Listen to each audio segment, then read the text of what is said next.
she's here, and she's going to talk about some things. I'm happy that you were able to make it. Introduce yourself and your program and everything. Go ahead. Okay, good afternoon. My name is Carman and I'm very glad to be here. Okay, Carmen, tell us a little bit about your makeup and actually your organization and what you're doing in the community of in the town of Plainfield, city of Plainfield. Okay, what I can tell you is I've been working with the community in Plainfield for the past 35 years. Okay. As a volunteer. And right now with the foundation that we are having, the Angels in Action, we are having education classes for the community, ESL, Okay. computer classes. We are working with the reach out for every people needs and socials, also as any kind of help the community will need, we'll be there for them. All right, and all right, is there actually a name of your organization? Angels in Action. Angels in Action. Yes. Okay. And basically, you're working hard to educate a lot of the Hispanic, those that's in the Hispanic community. Yes, we do. Okay, and so your goal today is basically to get the word out and to figure out how you can get more people to volunteer and things of that nature? Yes. Okay. Definitely. And how long has this organization been in existence? It's been a year now that we have a place. Okay, a building. Yes, that we have a building, and it's been function every day. Mm-hmm. We have classes every day, and everything is volunteering. Volunteer. Yes. Everything is volunteer. Okay, and so what is it that, all right, the goal, and I guess that this right here is a little on point what I'm saying here. What is the goal of your Angel in Action? Our goal is to educate the community. Sure. And let them know there is a lot of other things they can do. Sure. We also have computer classes for them. We try to help them to fill out employment applications. Okay. Citizenship classes. Sure. And basically we're there for helping them for whatever they needed them. And how is the citizen classes coming? And what's done in the citizen classes? What is just an education, civic education for them to present the citizenship exam. Okay. With that'll be people who already had the green card for 5 years and they're going to be able to get a citizenship. Oh, okay. So, do you mind talking about the green card a little bit? No, really. Okay. So now, can you educate the community to exactly what is it?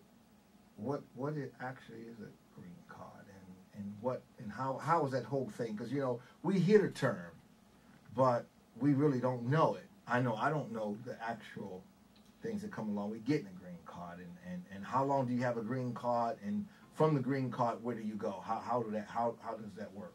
Okay. A green card is a documentation that people needs to come into the country. Okay. It's not easy to get it. That's why you see so many people travel across the border with no green card because it's very difficult to get it. So, Carmen, do you get the green card in the country you're from, or do you get the green card here in the United States? Many people can get it in the countries where they receive it, but many of them can have it here too. Okay. But they qualify for it, and it has to be a lot of different paperwork they have to do. So it's more red tape to get it in your country, or is it easier to get it in the United States? You put it very difficult because both ways are very difficult. Right. Yeah. You have to have a sponsor, you have to have different things to get it. So it is. So if someone, I think that there could be a lot more sponsors if people knew what it's all about to actually sponsor. How do you go about sponsoring somebody? Let's say someone wanted to sponsor somebody from another country. What is, how do you do it? In this situation, most of the people who like to become a sponsor can do it in here. Do it here? Yes, in the United States we have many people who has an immigration issues who they don't have the legalization papers. So they can have a sponsor, somebody who be helping helping them to be responsible for them. And many of these people, some students, we have many students who they not have the green card, and they need somebody to help them to be a sponsor them, just to make sure that they're not going to be a burden for the government, Sure. that they're going to do what they had to do. That's the big thing. And sign the paper saying I be responsible for that person. I help it out. Okay, but now sponsor, when you take on sponsorship, let's say just say that all right, someone wanted to be a sponsor to someone that's already here. No. Now, if the person is already here and you want to be the sponsor, do they have a green card or are they undocumented? Undocumented. They're undocumented. Yes. So through you, they will be able to get that green card. Not through me. Not you no. personally. Oh, to the person to the sponsor. Yes. Because what the sponsor can do is, they usually do if they're friends or they at work, somebody offer you a job and they give you a contract. That person can be a sponsor for you. Oh, okay. And they becoming, residents, which is how they call it. After being resident for 5 years, they becoming citizen. Oh, okay. That's So when- if someone sponsored somebody today, 5 years from now, 2015, they can become a citizen. But you become illegal first. Illegal first. Yes. Okay. All right. What would be the mechanism? Let's just say if I sponsor somebody right now, from this day on, 2010, right?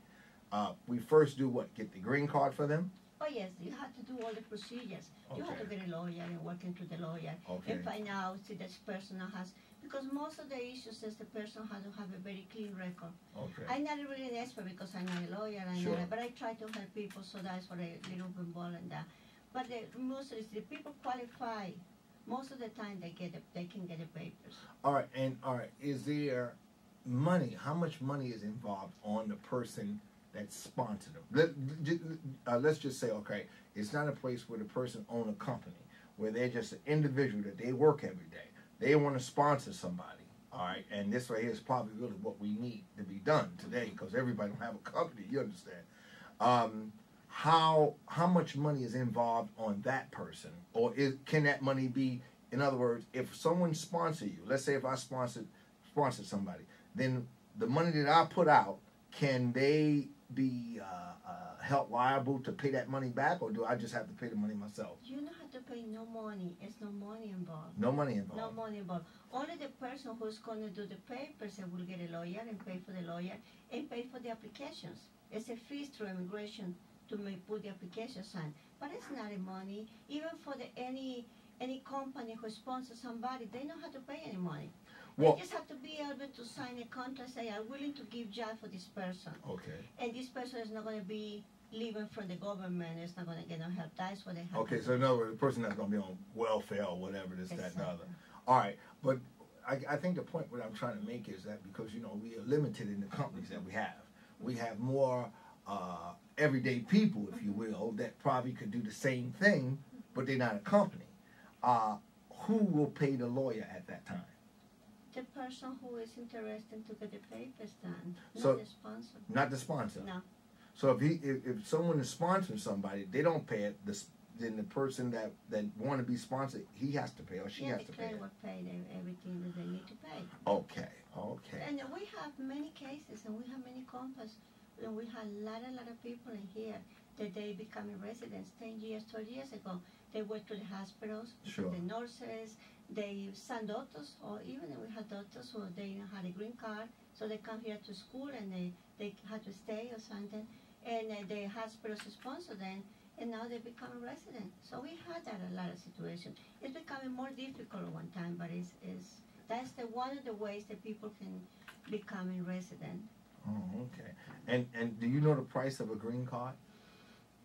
And where do you go to get this green card at? Okay, well, you have to go through a procedure and go to see a lawyer who work with immigration. Not anybody, not a notary. I recommend the people not to go to regular notary, not to go to people who they don't know, no idea what they do. Sure.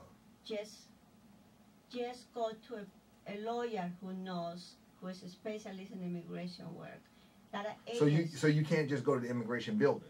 You can't go to there's a building downtown Newark, New Jersey. You can't just go to that building. You can do it. Do you have to have a lawyer? No, If So- you know how to do, if you know the procedure, Sure. you can do it without the lawyer. Without the lawyer. Yes. Okay. And you know, I'm going to say this right here to you, Carman, and I know it's like when you come to another country or you deal with people that was bred in the country, sometimes you think that